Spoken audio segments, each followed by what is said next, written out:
Welcome to This Divide. Are we diving into a Hollywood family story today, huh? Marked by stardom.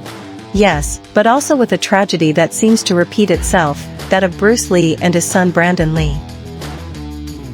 Two fascinating figures. Of course, let's explore their careers. That the circumstances of their deaths were meteoric and so strange and, above all, those coincidences. No? Those that fuel the legend of a family curse. Exactly, and for that we rely on biographies, analysis of their films, forensic reports, including the most recent ones that shed new light. Very well. And before we begin, a clarification that I think is important. It's often forgotten that Brandon Lee had no children. True, he was engaged to Elisa Hutton when he died in '93. So, well, we are talking about a powerful dynasty, but from just 2 generations. And that interruption, precisely, it's what perhaps reinforces the myth the most. Good point. Well, that's our mission today. Separating the facts. The proven nature of all that folklore surrounding these figures that are almost mythical. All set, let's go there. Okay, shall we start with the father? By Bruce Lee, he was much more than the actor from Enter the Dragon. Totally. He also saw himself as an artist of life. A philosopher, and he was a true revolutionary in martial arts. Without a doubt. His great innovation there was the Jeet Kune Do, JKD. That it wasn't just a style. Note, it was a combat philosophy. Explain. That's what they sought for fluidity. The adaptability. He rejected rigid forms. The uselessness, pure pragmatism and conceptually laid the foundations for what we now know as mixed martial arts. MMA, and the myth almost starts with him. Not with his own life. Was born after an older brother died. And that in Chinese superstition was a bad omen. Yes, that's why as a child he was given a feminine nickname. A small phoenix to deceive the evil spirits. Or so they believed. And that's added to the controversy raised afterward. Wow, yes, when he started teaching Kung Fu to Westerners, he broke a huge cultural barrier. And that, well, it created an enemy for you. And fueled all kinds of rumors if the triads were behind it, if there were reprisals. His death so young at 32 years old, in 1973. The official cause, cerebral edema, that's it. Initially, there was talk of an allergic reaction to a painkiller, a component of the equipment. But has recent science given a twist? Really? Well, yes, a very detailed 2022 investigation suggests that the most probable cause was hyponatremia. Hyponatremia. That except for, basically, a dangerously low level of sodium in the blood. And the most probable cause, according to the study, was drinking too much water. Drinking a lot of water can kill you. In extreme cases. Yes, if the kidneys can't process it. Everything dilutes the sodium in the body and can lead to cerebral edema like what suffered from an internal metabolic failure. Come on, so it wasn't a conspiracy or anything external. This theory demystifies it quite a bit. Connects with his extreme hydration routines and diet. That almost obsessive pursuit of physical perfection could have pushed his body to the limit. Ironically, how strong is this and left unfinished games with death exactly that was completed as it. He could, setting a somewhat strange precedent. And 20 years later, the story repeats itself terribly. His son Brandon Lee. Born in '65, trained by his father.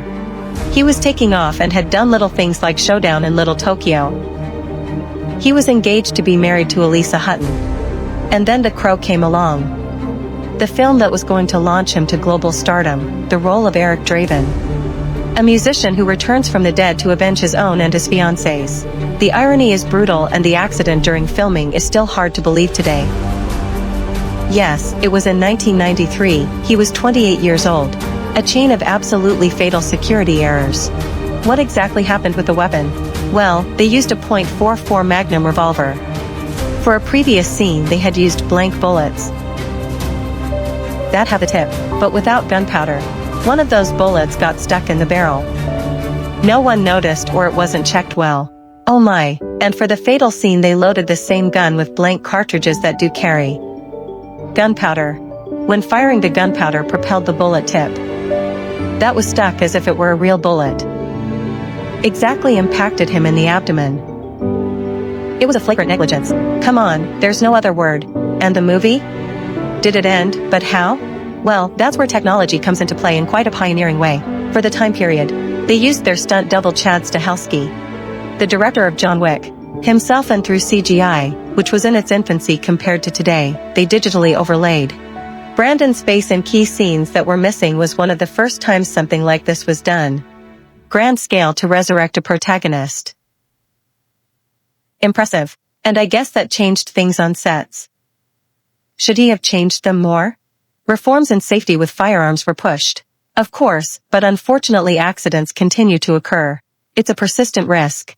And the coincidences are an inevitable duty. They die young, Bruce at 32, Brandon at 28. Both at the peak or just about to reach it.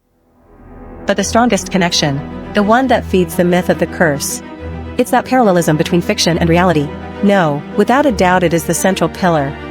In Games with Death, Bruce's unfinished film, his character is an actor they tried to kill during a shoot. With a gun that was supposedly a blank, and Brandon dies exactly like this. Exactly, it's such a powerful coincidence. So cinematic in itself, that it is almost impossible not to see a pattern there, even if it's irrational. But of course, if we analyze it coldly, the real causes are very different. Not totally different. In one case we talked about a possible metabolic failure, perhaps self-induced by an extreme regimen. On the other, pure and simple human negligence on a set of shooting. Nothing supernatural. Nothing that science or an investigation can't explain. But the narrative of the family tragic curse offers a larger explanation.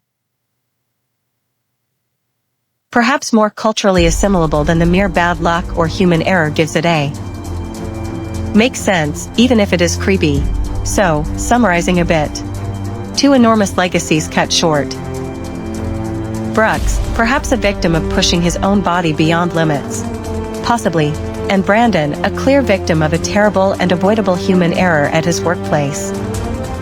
That's right. And both, look at the irony, are linked to innovation. Bruce revolutionized martial arts and his philosophy. Brandon, involuntarily and tragically, prompted the use of CGI to complete posthumous films. But their joint story is also a very serious warning about physical risks, the limits and the imperative need for safety in any artistic creation process. And despite all the logical explanations, forensic scientists, that idea of the curse is still there, floating. It has a narrative force that is undeniable. And that leads us to a final reflection, perhaps to see beyond whether we believe in curses or supernatural patterns. Maybe the interesting question is how it affects the way we tell these tragic stories? Looking for destiny connections. How does that influence the way we value the art they left incomplete? And all that creative potential we'll never see again. Good question to close with. Is it something to think about? Of course, how does the narrative we create condition our perception of their legacy?